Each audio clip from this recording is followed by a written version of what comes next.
I'm a Midwesterner and lived my first 9 years in the Peoria, Illinois, Morton area. Dad was a World War I vet, a doughboy, a foot soldier. Dad went home, finished his education, and went to law school. He spent his entire professional life serving down-and-out vets. My mother was an entrepreneur. Her father was an entrepreneur and turned a fruit and vegetable cart into a warehouse and ultimately into a Budweiser distributorship. Dad was public service oriented, Mom was economic development oriented. So the idea of public-private partnerships was born way back in my childhood. We moved to St. Louis, and on the block where we lived, across the street was the chief bridge engineer for Sphere Group. One day he came across the street and he says, "You any good in math and science?" And I said, "Yeah, pretty good. I like those subjects." He said, "You interested in engineering?" And I said, "I think I am, but I'm not altogether sure what it's about." And he said, "Would you come down to my office and I'm going to take you down to the Veterans Bridge, which is under design and construction at the moment." So he showed me the beginning of the industry in action.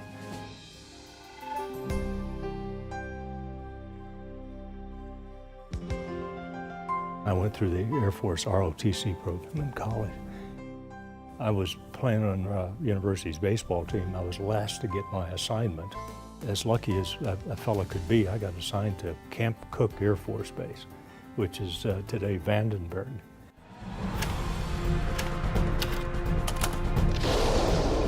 And the mission was to seize and maintain control of space. And it was a big, awesome job. So the idea was to do the research, development, operational tests for the Thor missile, the Atlas missiles, the Titan missiles, and the Minutemen. And it was just one awesome assignment. It was a 5-year assignment. My first engagement with the Society of American Military Engineers was out there. Here came the finest of the professional leaders of all the disciplines of engineering, the industrial side and the military side came together as a program management team, and here we integrated the aerospace engineering of the weapon systems themselves with the terrestrial-based infrastructure systems. And the intent was to, with the highest speed possible, close the space gap that the Sputnik had occurred. That brought to me insight into the moving parts of our profession that I would get nowhere else.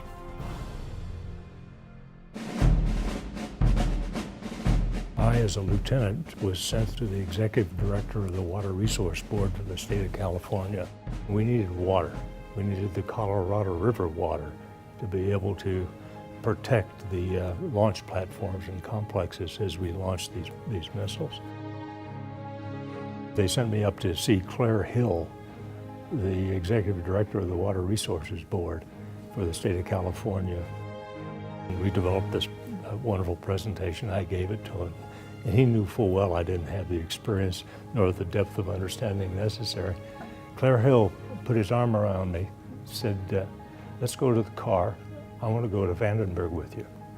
And we got in the car and went straight to Vandenberg. He learned that from his experience in World War II about how the industry leadership needs to come together to create the synergy necessary to break down the barriers that are in the way of high-speed performance. I went off to the Industrial College of the Armed Forces. One of my classmates at the Industrial College was George Robinson, a young man of very meager means that came out of Albany, New York, and won a scholarship to Harvard, and got himself a degree and got himself a commission and was a Marine. Built this really wonderful friendship with George. And I went back to the Pentagon for a couple of years.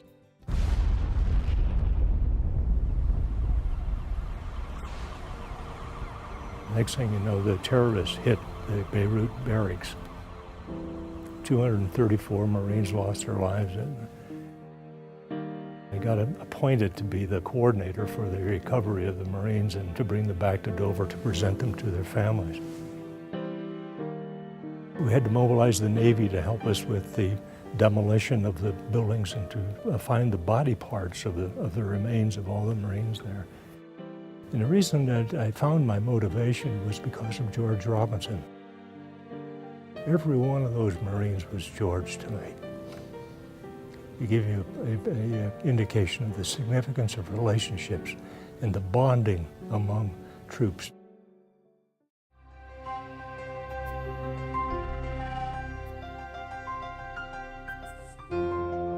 The origin of F.SAME had its mission element to bring the components of the industry together to develop a common language, a common culture, a common purpose, so that we could become highly effective and efficient in the conduct of military engineering.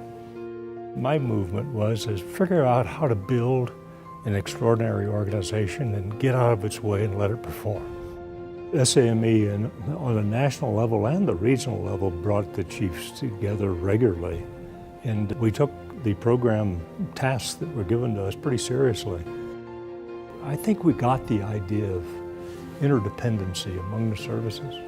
It was the three services working together as a collective body of purposeful engineers whose mission in life was to win the Cold War. We saw it come together with Desert Storm, the preparation for looking out after our interests in the Middle East.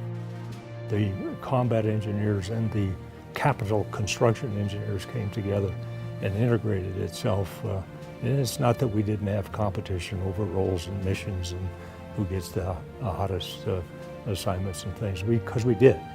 By the way, that was healthy, but what was even more healthy was the integration of management and the respect that we came to really create by doing these integrated functions. The root of engineering is ingenuity. Being able to read situations, being adaptable and flexible enough to overcome any barrier that's in your way to fulfill your intended outcome. You're really talking about big, cool stuff that makes a difference to humankind and to the globe and to our nation and our allies' nations. Who's going to invest in somebody who's not invested in their profession? And why wouldn't you invest your time, talent, and treasure with the idea of building the most significant resource you'll ever have is your relationships? It is far more significant to be a giver in our profession than a taker. And you get invited to a hell of a lot more parties and big projects and teaming opportunities if you're a giver.